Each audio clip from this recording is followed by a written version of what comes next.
Caso de Borat, parte 2.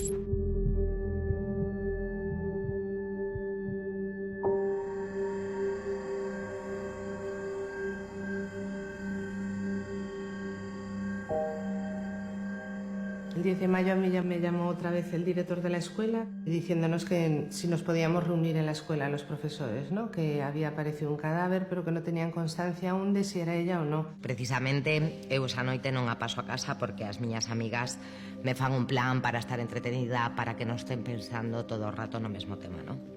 A realidade é que a mañá seguinte tiñamos unha cita con un profesional que nos iba a enseñar defensa personal. Era unha cita onde íbamos ir todas as miñas primas e as miñas irmás.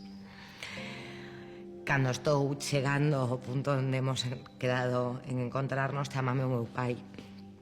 Eu estaba xusto na porta de casa dos meus abuelos, en Gran Vía. E me dice que non me mueva de aí, que viene a recogerme inmediatamente. Cuando me llama mi madre y me dice, apareció la niña, no me dicen cómo apareció. Y yo me subo en el coche que llevamos delante era de la policía secreta y yo fui consciente, porque los llevaba adelante, iba conduciendo y yo, este coche a estas horas, por aquí, coincidíamos en todos los cruces, uno delante, uno detrás, y cuando puso el intermitente en mi casa ya dije, ya está. Obviamente no hizo falta decir nada. En el momento en el que me dijo que venía a recogerme inmediatamente, fui consciente de que nunca más volvería a ver a mi hermana. O macabro achádego producíase ás 7:30 da tarde. Unha veciña de Portocelo, no Rosal, que camiñaba como de costume pola estrada que comunica os concellos de Baiona e A Guarda, viu algo extraño na cuneta debaixo dunhas ramas. O corpo de Débora aparece 10 días despois da desaparición. E aparece no Rosal, está a máis de 40 km de Vigo, a máis de 40 km do último punto onde se ve con vida a Débora. E aparece nunha cuneta da antiga carretera 550. Estaba ca cabeza pa parte da Guardia e os pés pa Vigo. E entón, pois, así moi denigrido. Vio un color así como dunha muñeca, non? Así un detoreado, claro. E aparece cunha pose moi especial. Os investigadores policiais sempre destacan que parecía que estaba como nunha especie de posado, que habían deixado ali unha para que se atopara porque estaba cerca da carretera e despois estaba moi ben colocada. E as partes íntimas tapadas con follas. Era como unha escena teatral, así o definiu a investigación policial.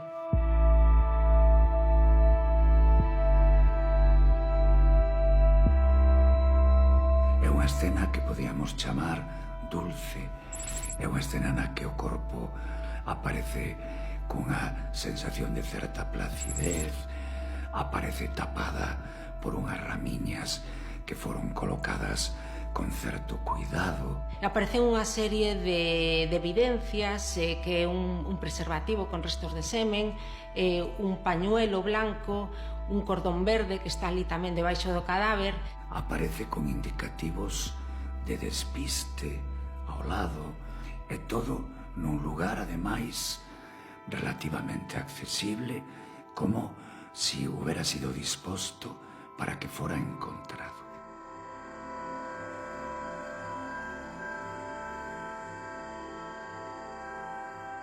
Como si o asesino tivera que mandar algún tipo de mensaxe para alguén, parte de cuya mensaxe poidera ser un certo cariño, entre aspas, hacia a víctima.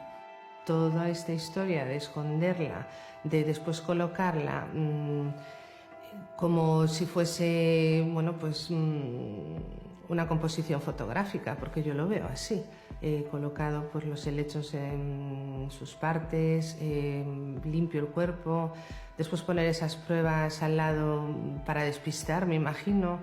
Es de una persona, vamos, una mente maquiavélica, que tiene todo muy pensado.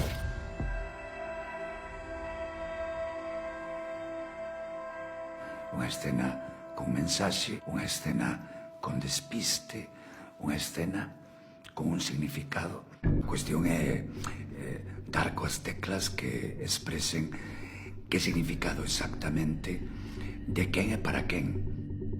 A autopsia si deixa claro algunhas cousas. O primeiro é que Débora morre nese mismo día ou horas despois da súa desaparición. Despois que Débora estaba vestida cando morre. Sábese que tuvo a roupa posta pois entre 12 e 17 horas e que despois foi espida. E despois outra cousa moi importante por as condicións nas que se atopou o cadáver era que Débora tuvo que estar ao longo de todos esos días nalgún sitio frío, como un arcón refrigerador. O que di o informe forense é que a causa da morte é indeterminada. Sábese que non houbo agresión sexual, non hai ningún vestigio deso. Si é verdad que se botaron dúas hipótesis. Por un lado, a morte súbita e por outro lado, unha asfixia por sofocación que non deixara ningunha marca.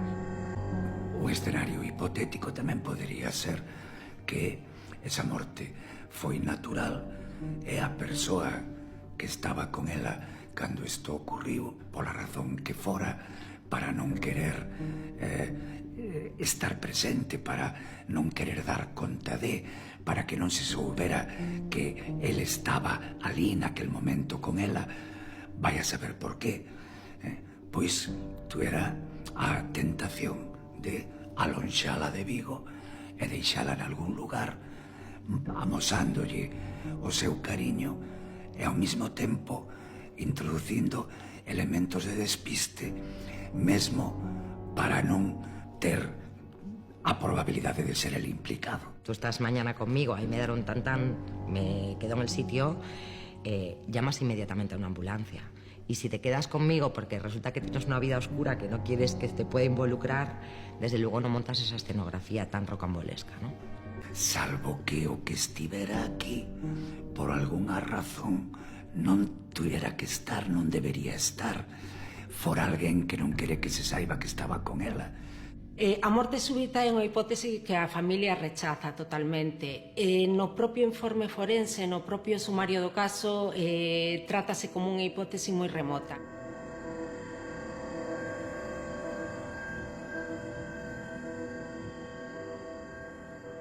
La hipótesis de la muerte súbita, viendo el porcentaje que tiene, que es un 0,001% de posibilidades, creo que ya solo por esa escenografía quedaría totalmente descartada. O sea, nadie va a correr el riesgo de guardar un cuerpo 10 días con lo que supone, porque ese cuerpo se degrada y te puedo garantizar que yo he visto las fotos de mi hermana y no son plato de buen gusto. En el momento tú, no sé, el instinto humano siempre es deshacerte de golpe, ¿no? Pero toda esa colocación, toda esa parafernalia es, vamos, fruto de días pensados, me imagino. Muy poco prudente me parece teorizar por parte del equipo forense hacia una posible muerte súbita cuando ellos mismos en sumario, en la investigación, se determina que la posibilidad estaría entre un 0,001.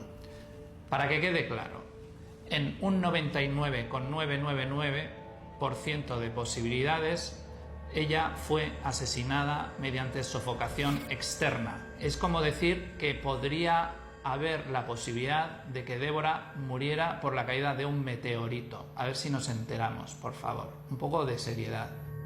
Asfixia por sofocación é a hipótesis tamén que defende a familia, porque, unha pregunta lóxica é si Débora estaba con alguén e morreu de forma natural, por que facer todo eso? Por que non chamar unha ambulancia e que asista? Por que 10 días despois o seu corpo aparece desnudo a 40 kilómetros de Vigo?